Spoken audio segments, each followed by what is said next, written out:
Clause number 21, when evidence has been established that someone has wrongfully killed a believer, then he is liable to be killed in retaliation unless the wali of the murdered is satisfied with the blood man. یہ بھی important point ہے کہ جب کسی بات یعنی یہ بات پروف کے ذریعے ثابت ہو جائے کہ کسی نے ناجائز طور پہ کسی مومن کا قتل کر دیا ہے، تو وہ مومن جو ہے، وہ شخص جو قاتل ہے، وہ قصاص کے طور پہ قتل کیا جائے گا، اور معاف کرنے کا اختیار صرف اور صرف جو ہے مقتول کے ولیوں کو ہوگا. یعنی جو شخص قتل ہوا ہے اس کے صرف گھر والوں کو، اس کے بھائی اور اس کے ماں باپ کو، اس کی بیوی بچوں کو یہ اختیار حاصل ہوگا کہ وہ معاف کریں. ورنہ کسی بھی کورٹ کو، کسی بھی جج کو یہ اختیار نہیں ہوگا کہ وہ سزا میں تحویل اور تبدیلی کر دے. یہ بنیادی فرق ہے نظام اسلامی میں اور غیر اسلامی نظاموں کے اندر، کہ وہاں سزا کا تعین اور معافی کا تعین جو ہے وہ ایسی پارٹی کرتی ہے جو اسٹیک ہولڈر نہیں ہے نا، جس کا کوئی نقصان نفع اس چیز سے تعلق نہیں رکھتا. لیکن اسلام میں معافی کی اختیار جو ہے وہ صرف اور صرف مقتول کے ولیوں کو ہے. یعنی جو شخص قتل ہوا ہے اس کے گھر والے اگر چاہیں گے تو ہی معاف کر سکتے ہیں، اگر وہ نہیں چاہیں گے تو پھر قصاص لیا جائے گا. اگر وہ چاہیں گے تو معاف کر کے بلڈ منی ایکسٹریکٹ کر سکتے ہیں، چاہیں تو بلڈ منی بھی معاف کر دیں. تو یہ سارے اختیارات صرف اور صرف یعنی مقتول کے گھر والوں کو ہوگا.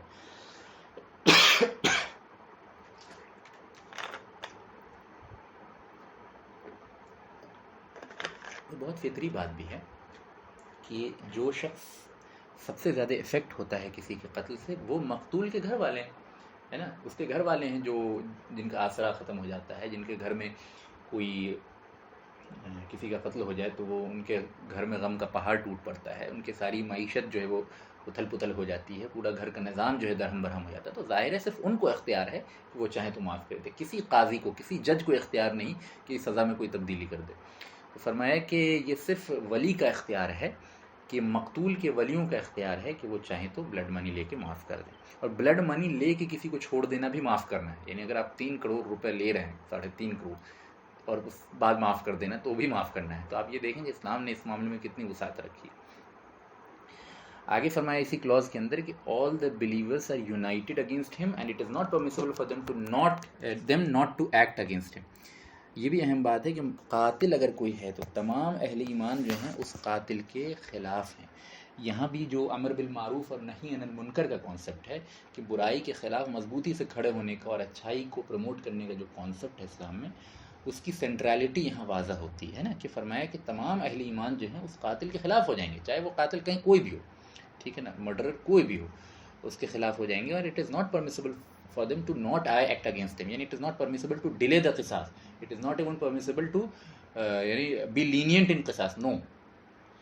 قاتل کے ساتھ اگر سخت رویہ کیا جائے گا اور سخت سے سخت سزا دی جائے گی تبھی قتل کی جو ہے تعداد گھٹے گی. جیسا کہ اللہ تعالیٰ نے قرآن میں فرمایا نا کہ اے ایمان والوں، قصاص میں تمہارے لیے زندگی ہے اگر تم عقل رکھتے ہو تو. یعنی قصاص اگر صحیح طریقے سے لیا جائے تو قاتل قتل کرنے سے پہلے جو ڈرے گا، اور پلس جلدی لیا جائے تو پھر تو بھی ڈرے گا، کیونکہ اس کو معلوم ہے کہ یار اگر میں نے قتل کر دیا تو 5-10 دن کے اندر میرا بھی معاملہ نپٹ جائے گا. اگر اس کو یہ لگے کہ ارے یار ابھی تو 25 سال مقدمہ چلے گا تو اس کے اندر وہ خوف نہیں ہوگا. دوسری چیز اسے معلوم ہے کہ 25 سال مقدمہ چلنے کے بعد اس کو زیادہ سے زیادہ جو ہے کچھ سالوں کی سزا ہو جائے گی. اکثر اوقات جو ہے گھوس دے کے یہ کر کے وہ کر کے بچ جاؤں گا.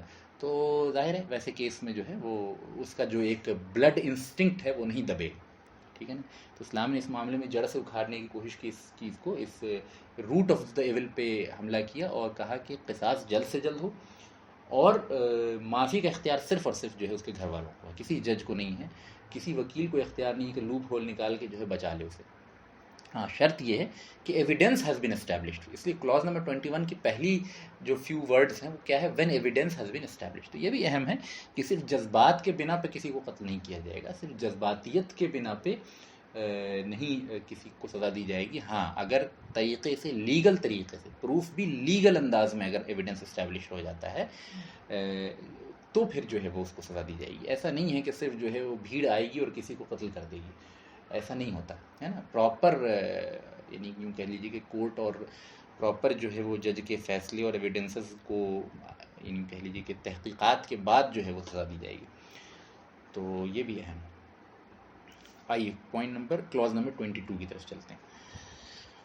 کلاز نمبر 22 یہ کہتا ہے کہ it is not permissible for a believer who acknowledges what is in this document and believes in Allah and the last day to support murderer or give him shelter. یہ بھی بہت اہم ہے کہ کسی بھی شخص کے لیے جو اللہ اور یوم آخرت پہ ایمان رکھتا ہو اور جو اس صحیفے پہ یقین رکھتا ہو، اس کے لیے بالکل جائز نہیں کہ وہ کسی قاتل کو سپورٹ کرے، کوئی بھی قاتل، اس کا اپنا بھائی کیوں نہ۔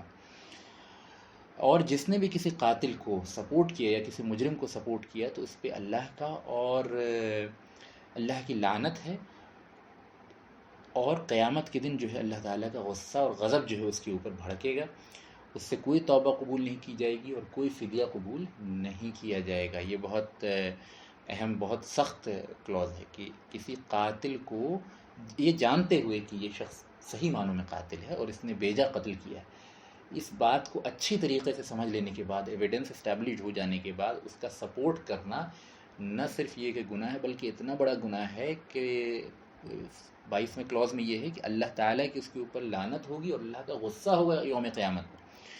تو یہ اسلام کا جو ایک بیسک مزاج ہے نا کہ برائی کو بالکل جڑ سے اکھاڑا جائے اور برائی پہ شدید رد عمل کیا جائے، یہ وہ چیز ہے جو کسی بھی نظام کو اسٹرانگ بناتی ہے، یہ وہ چیز ہے جو اسلام کی سینٹرلٹی میں ہے کہ منکر کو تسلیم نہیں کیا جائے گا، برائی کو کسی اچھے سلوگن کا جامہ پہنا کے تسلیم نہیں کیا جائے گا، گوبر کو چاندی کے طبق میں لپیٹنے کی وجہ سے جو ہے چاندی نہیں سمجھا جائے گا بلکہ گوبر ہی سمجھا جائے گا۔ تو یہ بہت اہم ہے کہ سلوگن اور اچھے الفاظ اور اچھے نام دے کے جو ہے غلط چیز کو غلط سے صحیح نہیں بنایا جا سکتا، ٹھیک ہے۔ کلوز نمبر 23 چلتے ہیں۔ کلوز نمبر 23 میں آتا ہے کہ whatever you differ about, یعنی جتنے بھی تمہارے درمیان آپسی نزاع ہو جائے، آپسی کوئی معاملہ ہو جائے، تو فرمایا کہ that dispute shall be brought to Allah and Muhammad صلی اللہ علیہ وسلم، یعنی any dispute, anything in which you differ, you don't find any solution, you come to Allah and His Messenger صلی اللہ علیہ وسلم۔ اور یہ بہت بیسک پرنسپل ہے اسلام کا کہ کسی بھی معاملے میں نزاع ہو جائے، کسی بھی معاملے میں آپسی اختلاف ہو جائے، کسی معاملے کے اندر بھی ڈسپیوٹ ہو جائے، تو بنیادی سورس اور بنیادی پوائنٹ آف ریٹرن جو ہے وہ اللہ اور اس کے رسول کی ذات ہے صلی اللہ علیہ وسلم۔ اگر کوئی شخص جو ہے کسی اپنے ڈسپیوٹ کو اللہ اور اس کے رسول کے علاوہ کسی اور کی طرف یعنی واپس لے جاتا ہے، تو قرآن مجید نے منافقین کی پہچان بتائی، اور منافقین بھی پکے والے۔ گویا کہ ایک انسان کو ہمیشہ اس بات کا یقین ہونا چاہیے کہ اللہ اور اس کے رسول صلی اللہ علیہ وسلم کے دیے ہوئے قوانین ہی انسان کو عدل اور انصاف دلا سکتے ہیں، اور اپنے تمام ڈسپیوٹ میں وہ اللہ اور اس کے رسول صلی اللہ علیہ وسلم کے قوانین کے علاوہ کسی قانون کی طرف لے جانے اپنے ڈسپیوٹ کو پسند نہ کرے، ہے نا، ناپسند کرتا ہو۔ کبھی مجبوری میں لے جانا پڑے وہ ایک الگ مسئلہ ہے، لیکن وہ اس چیز کو، یعنی وہ اس کا یقین اس بات پہ مستحکم ہو، پختہ ہو کہ اللہ اور اس کے رسول صلی اللہ علیہ وسلم کے علاوہ کسی اور کے قانون یا فیصلے کی حیثیت عدل کی نہیں ہو سکتی، ٹھیک ہے نا۔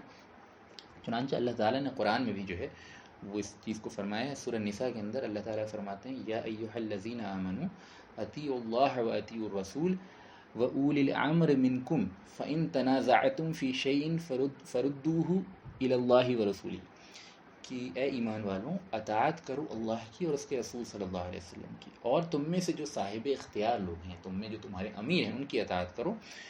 فَإِن تَنَازَعْتُمْ، اگر تم آپس میں کسی معاملے میں ڈسپیوٹ کر بیٹھو، کسی معاملے میں تمہارا تنازع ہو جائے، نزاع پیدا ہو جائے، فردوہ الی اللہ ورسولہ، تو اس تنازع کو، اس نزاع کو لوٹا دو اللہ اور اس کے رسول صلی اللہ علیہ وسلم کو۔ گویا کہ ہر ڈسپیوٹ، ہر اختلافات کا فیصلہ قرآن اور حدیث کو بنیاد بنا کے کرو۔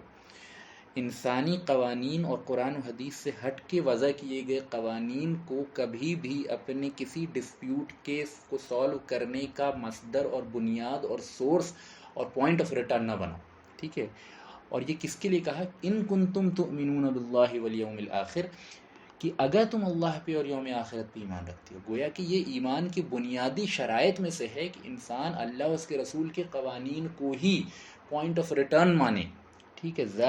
ذالک خیر واحسن تاویلا، یہ بہتر ہے تمہارے لیے اور انجام کے اعتبار سے بھی جو ہے یہ اچھا ہے، یعنی انجام بھی اسی میں بہتر ہے اور فائدہ بھی اسی میں ہے، اور یہ بنیادی شرط ہے ہر اس شخص کے لیے جو اللہ پہ اور آخرت کے دن پہ ایمان رکھتا ہے، ٹھیک ہے نا۔ اسی پوائنٹ کو پوائنٹ نمبر 23 میں، کلوز نمبر 23 میں بیان کیا گیا۔ آگے چلتے ہیں کلوز نمبر 24 کی طرف۔ کلوز نمبر 24 کہتا ہے The Jews bear expenses along with the believers so long as they continue at war. Yani during the time of war, all of those who are part of this sahifa, whether Jews or Muslims, they should bear the expenses like together. یہ point پہلے بھی آ چکا ہے. Clause number 25 کہتا ہے Jews of بنو عوف, اور بنو عوف کے بارے میں میں نے بتا دیا کہ یہ کون ہے. یعنی یہ وہ اوس اور خزرج دونوں کے اندر یہ قبیلہ موجود تھا. تو جب بنو عوف کہا جاتا تھا اس سے مراد پورا اوس و خزرج ہوتا تھا. اور یہاں پہ ظاہر ہے جیوز جو ہے اوس و خزرج سے تعلق ان کا نہیں تھا, لیکن یہاں جیوز آف بنو عوف اس لیے کہا گیا کہ اوس و خزرج کے جو حلیف قبائل تھے, یعنی اوس و خزرج کے جو الائز تھے جیوز میں سے, یعنی اس سے مراد بنو قریظہ اور بنو نذیر, بنو نذیر اور بنو قریظہ, یہ دو قبیلے مراد ہیں. یعنی جیوز کے دو سگنیفیکنٹ قبیلے یہی تھے. بنو قینقاع بھی تھے, بنو قینقاع. تو فرمایا کہ جیوز آف بنو عوف یعنی آسان زبان میں سمجھ لیجیے کہ مدینے کے جو یہود ہیں, مدینے کے جو یہود ہیں, اینڈ دا بلیورس, اور جو مومنین ہیں. The Jews have their religion, یعنی جیوز کا اپنا دین ہے, اور Muslims have theirs, and Muslims کا اپنا دین ہے, یعنی اہل ایمان کا اپنا دین ہے. دس اپلائز ٹو دیئر کلائنٹس, اور جو بھی ان کے ساتھ ان کے حلیف ہوں گے, ان کے موالی ہوں گے, ان کے کلائنٹس ہوں گے, ان کے ساتھ بھی یہی قانون ہے کہ وہ اپنے اپنے دین پہ عمل کریں. لیکن ہاں, ان میں سے کوئی بھی اگر ٹریچری کرتا ہے, غداری کرتا ہے یا غلط کام کرتا ہے, تو وہ اپنے اور اپنے گھر والوں کے لیے مصیبت کو دعوت دے رہا ہے. گویا اس میں ایک طرح سے واضح بات ہے کہ یہود اپنے دین پہ یعنی کارآمد رہیں, عمل کرتے رہیں, اہل ایمان اپنے دین پہ عمل کرتے رہیں, اور جو ان کے مختلف حلیف ہیں وہ بھی اپنے دین پہ عمل کرتے رہیں. لیکن ان میں سے کوئی اگر کھل کے کوئی برائی کرے گا, کوئی ایسا عمل کرے گا جو یعنی سوشل لیول پہ اسلام کے خلاف ہو, یا کوئی ایسا غداری کا کام کرے گا جو اس صحیفے کے بنیادی کلوزز کے خلاف ہو, تو وہ پھر اپنے اور اپنے گھر والوں کے لیے مصیبت کا سبب بنے گا. یعنی اسے سزا دی جائے گی, ظاہر ہے, اور جن لوگوں نے بھی اس کے گھر والوں میں اس کا سپورٹ کیا ہوگا ان سب کو سزا دی جائے گی. یہ بالکل یعنی واضح کلوزز ہیں جو شو کرتے ہیں, جو یہود پہ بھی اور مشرکین مدینہ پہ بھی یہ واضح کر رہے ہیں کہ اس صحیفے کی مخالفت کرتے ہوئے اہل اسلام کے دشمنوں کو اگر سپورٹ کیا جائے تو تمہارے ساتھ یہ ٹریٹی بھی ختم ہو جائے گی, اور تمہیں جو ہے سخت سے سخت سزا بھی دی جائے گی. لیکن اگر تم اس ٹریٹی کی پاسداری کرتے ہو تو پھر تمہیں اختیار ہے کہ اپنے دین پہ کارآمد رہو, اور تمہارا تحفظ ہم کریں گے, اور ہم ایک دوسرے کے کاسٹ کو بیئر کریں گے, ہے نا. تو یہ بالکل واضح باتیں ہیں. اب میں نے کچھ یعنی کہ کلاز چھوڑ دیے ہیں کیونکہ وہ ڈفرینٹ قبائل کے تعلق سے اس صحیفے میں بیان کیے گئے کہ ان کے ساتھ بھی یہ معاملہ ہوگا, ان کے ساتھ بھی یہ معاملہ ہوگا. جیسے کلاز نمبر 25 میں بنو عوف کے یہود کے بارے میں بتایا گیا. پھر مختلف جو یہود کے قبائل ہیں ان کے تعلق سے ڈفرینٹ کلازز ہیں, تقریباً وہ سملر ہیں جو کلاز نمبر 25 میں, صرف قبائل کے نام چینج ہو رہے ہیں, ایک آدھ چھوٹی موٹی ڈیٹیلز چینج ہو رہی ہیں. تو انشاءاللہ اس کو ہم نے اسکپ کر دیا, وہ اتنا ریلیونٹ نہیں ہے ابھی ہمارے لیے. آگے چلتے ہیں کلاز نمبر 36 کی طرف. ایک سیکنڈ.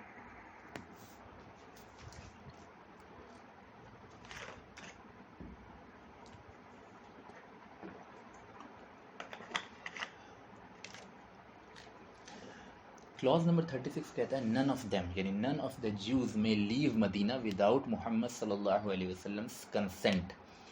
یعنی کہ لیو مدینہ ایز ان کہ اگر کوئی ٹریڈ کے لیے کہیں جا رہا ہے تو اس میں پرمیشن لینے کی ضرورت نہیں, لیکن اگر کوئی پرماننٹلی مدینہ چھوڑنا چاہ رہا ہے تو اس کو نبی صلی اللہ علیہ وسلم کو رپورٹ کرنا ہوگا. یہ بھی شو کرتا ہے کہ نبی صلی اللہ علیہ وسلم کی حیثیت اتھارٹی کسی ہو گئی تھی مدینہ کے اندر, تبھی ایک اتھارٹی ہی یہ اس طرح کا قاعدہ قانون بنا سکتا ہے جس میں وہ دوسری کمیونٹی کو یہ بائنڈ کر رہے ہیں صلی اللہ علیہ وسلم کہ اگر تمہیں پرماننٹلی مدینہ چھوڑنا ہے then you have to inform and you have to take permission from رسول اللہ صلی اللہ علیہ وسلم. بیکاز ممکن ہے کہ کسی شخص پہ کوئی مقدمہ چل رہا ہو اور وہ مقدمے سے بچنے کے لیے مدینہ سے نکل جائے, تو یہ بالکل بھی جائز نہیں ہے کہ کوئی شخص پرماننٹلی مدینہ سے نکل جائے وداؤٹ دی پرمیشن آف رسول اللہ صلی اللہ علیہ وسلم. دس آلسو شوز دیٹ رسول اللہ صلی اللہ علیہ وسلم was also a strong state leader. He was not some thing کہ کوئی بھی آ رہا انہیں بیوقوف بنا کے چلے جا رہا, وہ اپنی جو ہے وہ تسبیحات میں مگن ہے. نہیں, آپ صلی اللہ علیہ وسلم کا دل جہاں اللہ رب العالمین کے ذکر سے ہر وقت متوجہ رہتا تھا اللہ تعالیٰ کی طرف, اور ہر وقت جو ہے آپ کے قلب کو حضوری حاصل تھی اللہ کی بارگاہ میں, ہر وقت جو ہے وہ استحضار تھا آپ کا اللہ تعالیٰ کی طرف, وہیں آپ دنیاوی معاملات کے اندر انتہائی عقلمند و انتہائی مضبوط لیڈر کی حیثیت رکھتے تھے. انہیں ایسا نہیں تھا کہ کوئی آپ کو جو ہے وہ بیوقوف بنا دے, یہ سوچ کے کہ ارے یہ تو بس عبادت میں لگے ہوئے, ان کو تو بس زبان کی تیزی سے بیوقوف بنایا جا سکتا. نہیں, آپ ان معاملات میں بھی انتہائی عقلمند اور انتہائی شارپ اور مضبوط تھے. اور جب اللہ تعالیٰ کی بارگاہ کی بات آتی تھی، اللہ تعالیٰ کے طرف متوجہ ہونے کی بات آتی تھی، اللہ کے تقوی کی بات آتی تھی، اللہ کی بارگاہ میں حضوری کی بات آتی تھی، اللہ کے سامنے استحضار کی بات آتی تھی، تو اس میں بھی آپ سے اوپر. ظاہر ہے کہ پوری کائنات کی عبادت ایک طرف اور رسول اللہ صلی اللہ علیہ وسلم کی قلبی عبادت ایک طرف. ٹھیک ہے نا، اس میں تو کسی شخص کو کوئی شک کی گنجائش ہی نہیں ہے. تو یہ نبی صلی اللہ علیہ وسلم کی پرسنالٹی کی ملٹیپلسٹی تھی، اور یہ آپ کی پرسنالٹی کا ورسٹائل نیچر تھا، جس کو سمجھنا بہت ضروری ہے. Clause number 37. The Jews have their expenditure and the Muslims have their. The parties of this treaty will aid each other against whosoever is at war with the people of the document. یہ بھی important بات ہے کہ کہا گیا کہ اس document کی جتنی پارٹیز ہیں، یعنی عام طور پہ major parties were Jews and Muslims obviously. Some of the mushriks were also part of this sahifa. But primarily this document was between Muslims and Jews. ٹھیک ہے نا، and with in Muslims themselves. تو اس Claus number 37 میں یہ کہا جا رہا ہے کہ جیسا کہ پہلے بات آ چکی کہ they will aid each other, they will provide support to each other whether financially or through human resource. اور کہا جا رہا ہے کہ اگر کسی ایک طبقے کا یعنی یہود کی جنگ کسی سے ہے تو پھر مسلمانوں کی ذمہ داری ہے کہ وہ یہود کو سپورٹ کریں، یہود مدینہ کو کسی ایکسٹرنل انیمی کے خلاف. اور اگر مسلمان مدینہ کی یعنی انصار و مہاجرین مدینہ کی اگر کسی سے جنگ ہے تو پھر یہ یہود کی ذمہ داری ہے کہ وہ سپورٹ کریں. یہ دیکھیں یہ کلاز کتنا ریٹریٹ ہوا ہے کہ ایک دوسرے کی جنگ میں سپورٹ کرنا ہے. یہ باتیں اپنے ذہن میں رکھیں، کیونکہ آگے جب ہم یہود کا بیہیویئر انالائز کریں گے تو یہ پوائنٹس ہمارے سامنے ہونے چاہیے، کیونکہ اس بات پہ یہود مدینہ اور نبی صلی اللہ علیہ وسلم کے درمیان ایک اہم میثاق بن چکی ہے، ایک اہم پیکٹ بن چکا ہے کہ ہم ایک دوسرے کی مدد کریں گے، چھوٹی جنگیں ہوں چاہے بڑی جنگیں ہوں. لیکن آگے جو یہود کا بیہیویئر ہے اور جو یعنی غداری کے ایلیمنٹس ہیں وہ آپ کے سامنے آئیں گے، پھر دیکھیں گے کہ یہود کا کیا حشر ہوتا ہے. تو یہ ساری چیزیں جو ہیں وہ بھی سمجھنا ضروری ہے، یعنی کہ پورے پلیٹ فارم کے ساتھ پوری بیک گراؤنڈ کے ساتھ آپ سمجھیں کہ کس طرح سے یہ پوائنٹس جو ہیں بار بار ریٹریٹ کر کے ان کو کنسولیڈیٹ کیا گیا، اور یہود اس پہ ایگری ہو چکے تھے. اس کے باوجود جو ہے اسٹیٹ لیول پہ ان کلاس کے خلاف ٹریچری کر کے جو بھی کام انہوں نے آگے کیا ہے تو وہ ہم دیکھیں گے ان کلازز کی روشنی میں، اور پھر سمجھ میں آئے گی کہ جو یہود کو سزا دی گئی، چاہے بنو نذیر کو دی گئی ہو یا بنو نذیر کہتے ہیں، نذیر اور نذیر دونوں پڑھتے ہیں، یا بنو قریظہ کو دی گئی ہو یا بنو قینقاع کو دی گئی ہو، تو مختلف جو یہود کے قبائل ہیں ان کو جو سزائیں دی گئی ہیں جن کو آگے ہم تفصیل سے پڑھیں گے، تو وہ سزائیں کیسے اپنی اپنی جگہ انتہائی جسٹیفائڈ تھیں. ٹھیک ہے نا، تو یہ سارے پوائنٹ ذہن میں رکھیں گے تبھی یہ چیز سمجھ پائیں گے، کیونکہ سیرت کو آپ آئسولیشن میں پڑھیں گے تو ظاہر ہے کہ گمراہی بھی ہوگی اور آپ بہت سی باتیں نہیں بھی سمجھ پائیں گے، لیکن ہول سم وے میں سیرت کو سمجھیں. Point number 39. The value of Yathrib یعنی the value of Yathrib یعنی مدینہ is حرام for the parties to this document. یعنی حرام means it has its own sanctity like the مکہ. تو یہاں پہ بھی نبی صلی اللہ علیہ وسلم نے یثرب اور یا مدینے کو حرم ڈکلیئر کیا، اس کی سینکٹیٹی کو اسٹیبلش کیا، اور اس میں جو ہے خون خرابہ نہیں ہو سکتا، اس میں پیڑ وغیرہ بے وجہ نہیں کاٹے جا سکتے، اس میں لڑائی جھگڑا نہیں کی جا سکتی بے وجہ کی، اس طرح کے پوائنٹس جو ہیں وہ اس میں انڈر لائن پوائنٹس ہیں. تو یہاں بھی ایک اور چیز سمجھ میں ہے کہ ابھی تک مدینے کا نام جو ہے مدینہ نہیں پڑا تھا یا اس طرح سے وائڈلی ایکسیپٹڈ نہیں تھا، بلکہ یثرب ہی تھا، جیسا کہ اس ڈاکومنٹ سے پتہ چلتا ہے. Clause number 40. The protected neighbor is like one's self so long as he does not harm or act treacherously. یعنی یہاں پہ پڑوسی کے حق کو بیان کیا گیا کہ پڑوسی جو ہے ایک دوسرے کا خیال رکھیں گے اور ایک دوسرے سے امان میں رہیں گے، ایک دوسرے پہ کوئی ظلم نہیں کریں گے اور ایک دوسرے سے امن محسوس کریں گے. ٹھیک ہے نا، ویسے ہی جیسے وہ اپنے آپ سے امن محسوس کرتے ہیں. گویا کہ جہاں یہ اسٹیٹ لیول کا ڈاکومنٹ تھا وہیں سوسائٹی کے بیسک پرنسپل کو بھی کنسولیڈیٹ کر رہا ہے کہ ایک دوسرے کے قریب رہنے والے ایک دوسرے کے لیے تحفظ کا اور امن کا سبب بنیں گے. ٹھیک ہے. Clause number 41. No protection may be granted without the permission of the parties to this document. یعنی protection will only be given to someone when both the parties یعنی Jews and Muslims agree on certain things. یعنی state level کی کوئی بھی protection ان دونوں کی permission کے بغیر نہیں ہوگی. یعنی ایسا نہیں کہ کسی یہود کے دشمن کو پروٹیکشن دے دی جائے، یا ایسا نہیں کہ کسی جو ہے وہ مسلمان مدینہ کے دشمنوں کو پروٹیکشن دے دیں یہود. یہ دونوں ایک دوسرے سے متفق ہو کے اتفاق کر کے ہی کسی کو پروٹیکشن دیں گے.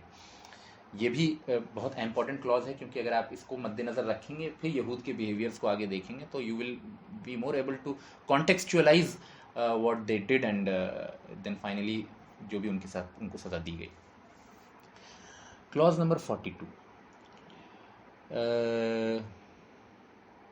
کہ جب بھی کوئی مرڈر ہو جائے between the people of this document, یعنی مسلمانوں اور یہودیوں کے درمیان یا آپس میں یہودیوں کے درمیان یا آپس میں مسلمانوں کے درمیان، اس کا فیصلہ جو ہے اللہ اس کے رسول صلی اللہ علیہ وسلم کی طرف پلٹایا جائے گا. گویا کہ نبی صلی اللہ علیہ وسلم کی حیثیت الٹیمیٹ اتھارٹی کی رہے گی اس صحیفے کی موجودگی میں، اور ان تمام پارٹیز کے لیے جو اس صحیفے کو تسلیم کرتے ہیں. ٹھیک ہے نا.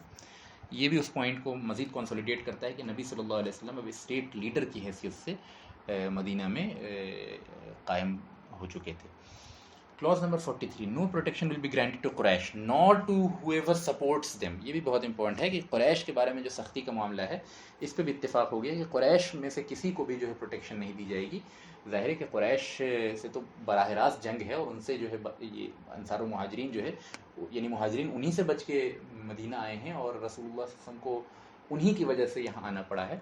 تو وہ تو ان سے بالکل اسٹیٹ آف وار ہے، اور ان کے ساتھ جو ہے کسی بھی اعتبار کی نرمی نہیں کی جائے گی، اور ان میں کوئی بھی انسان جو ہے یہود ہو چاہے مشرکین ہو، وہ قریش میں سے کسی کو بھی پروٹیکشن نہیں دیں گے. اور صرف قریش کو ہی نہیں بلکہ جو قبائل قریش کا سپورٹ کرتے ہیں ان کو بھی پروٹیکشن نہیں دیں گے. گویا کہ یہ بھی یعنی کہ کئی پوائنٹس ہیں جو بڑے آپ کو کمپیٹیبل اور لینینٹ اور نرم محسوس ہوں گے، لیکن کچھ پوائنٹس ہیں جو بہت ہی سالڈ ہیں، جو نان کمپرومائزنگ پوائنٹس ہیں. پوائنٹ نمبر 43 انہی میں سے ہے. اور ہم دیکھتے ہیں کہ یہود نے اس پوائنٹ کو بھی توڑا. یعنی ابھی تک ہم جتنے بھی پوائنٹس پڑھ چکے ہیں جس میں یہود کا ذکر ہوا ہے، ان میں سے تقریباً تمام پوائنٹس کو جو ہے جوز یہود مدینہ نے توڑا ہے. وہ آگے ہم دیکھیں گے. کلوز نمبر 45 3 کلوز اور بچتے ہیں، انشاءاللہ ان کو ختم کر کے آج 3-4 منٹ میں آج کا لیکچر ختم کروں گا. کلوز نمبر 45 کہتا ہے، سمرائز کر رہا ہوں میں، کہ یہود اگر کسی ٹریٹی کی طرف مسلمانوں کو بلائیں گے تو it will be incumbent, it will be واجب upon Muslims to go to that treaty as long as that treaty is not against Islam. Similarly, if Muslims call Jews towards some treaty, some sort of mutual agreement, then it is incumbent, it is necessary upon Jews to answer to that call. تو یہ بھی پتہ چلا کہ clause number 45 was a way forward to create a sort of political alliance between Muslims and Jews, which was very much needed at that time. تو ہم دیکھتے ہیں کہ اس پورے صحیفے کے اندر نبی صلی اللہ علیہ وسلم نے کچھ قدرے کوشش کی ہے کہ یہود جو ہیں وہ قریب تر آ جائیں اور ان کے ساتھ جو ہے معاہدہ وغیرہ مضبوط ہو جائے، لیکن دوسری طرف سے جو ہے وہ مسلسل غداری اور مسلسل جو ہے وہ یعنی یوں کہہ لیجیے کہ ناشکرانہ بیہیویئر جو ہے ہم آگے آبزرو کریں گے. Clause number 46 the Jews of Al Aws, یعنی اس سے مراد یعنی انصار مہاجرین کے جتنے بھی حلیف یہود قبائل ہیں، یعنی بنیادی طور پہ 3. کون؟ بنو نذیر، بنو قریظہ اور بنو قینقاع. تو فرماتے ہیں کہ the Jews of Al-Aws, their allies and their persons have the same standing as the parties of this document. یعنی ان کو تمام وہ اختیارات ہوں گے جو اس صحیفے کے ماننے والوں کو ہیں. with the truest fulfillment، یعنی پوری صداقت کے ساتھ اس میثاق کی پابندی کی جائے گی اور ان کو پورا کیا جائے گا، اور ان لوگوں کے بارے میں جن کا تعلق اس کتاب سے، اس صحیفے سے ہے، اس کانسٹیٹیوشن سے ہے. آگے لکھا ہے کہ ویریلی رائشسنس از ایزیئر دین سن، یعنی فرمایا کہ تقوی جو ہے وہ گناہ سے زیادہ آسان ہے. یہ بھی اسلام کے پرنسپلس میں سے ہے کہ نیکی جو ہے نا وہ نیچرل ہوتی ہے، وہ زیادہ آسان ہوتی ہے. گناہ کرنے کے لیے انسان کو دماغ لگانا پڑتا ہے. اور جو شخص اس صحیفے کے خلاف ورزی کرتا ہے وہ اپنا ہی نقصان کرتا ہے. اللہ تعالیٰ اس بات کو ڈیمانڈ کرتا ہے کہ اس صحیفے کی پوری صداقت کے ساتھ پابندی کی جائے. گویا کہ یہ صحیفہ جو ہے صرف اور صرف نبی صلی اللہ علیہ وسلم اور صحابہ کا اجتماعی فیصلہ نہیں تھا، بلکہ اس پہ اللہ تعالیٰ کی مہر لگی ہوئی تھی. یعنی یہ صحیفہ اپنے آپ میں بڑی اہمیت کا حامل تھا. لاسٹ کلوز جو ہے وہ انشاءاللہ تعالیٰ آج پڑھتے ہیں، اور یہی جو ہے سمجھ لیجیے دستور مدینہ کا آخری کلوز ہے. وہ کلوز کیا ہے؟ دس کتاب، یعنی کلوز نمبر 47، دس کتاب will not intervene to protect an unjust man or violator of pledge. یعنی this book can not be use to protect someone who is ظالم، ہے نا، and who has violated the pledge, جس نے یہ treaty یا اس طرح کی جو پلیج ہے اس کو توڑ رکھا ہے، اس کو پروٹیکٹ نہیں کیا جائے گا اس کتاب کے ذریعے. جو شخص مدینے سے باہر جائے گا وہ امن و امان کے ساتھ جائے گا، اور جو مدینے میں رہے گا وہ بھی امن و امان کے ساتھ رہے گا. ہاں، سوائے اس شخص کے جو ظلم کرے یا جو اس میثاق کے، اس کتاب کی خلاف ورزی کرے، تو ظاہر ہے کہ اس کا ریٹیلیشن لیا جائے گا، اور اس کے خلاف جو ہے جو ضروری اقدامات ہوں گے وہ لیے جائیں گے. ٹھیک ہے. اللہ از دا پروٹیکٹر آف ہم ہو از رائشس، اللہ تعالیٰ اس کا محافظ ہے جو رائشس ہو، یعنی جو اس کانٹیکس میں جو اس پورے کے پورے کانسٹیٹیوشن کا پابند ہو اور جو اللہ سے ڈرنے والا ہو. اور نبی صلی اللہ علیہ وسلم بھی اس کے پروٹیکٹر ہیں، یعنی نبی صلی اللہ علیہ وسلم کی بھی یہ ذمہ داری ہے کہ جو شخص بھی اس کتاب کی اس میثاق کا پابند ہو اس کا تحفظ کیا جائے، اس کی امانت اس کو لوٹائی جائے، اس کو جو بیسک اختیارات دیے گئے ہیں اس صحیفے کے ذریعے اس کو انشور کیا جائے.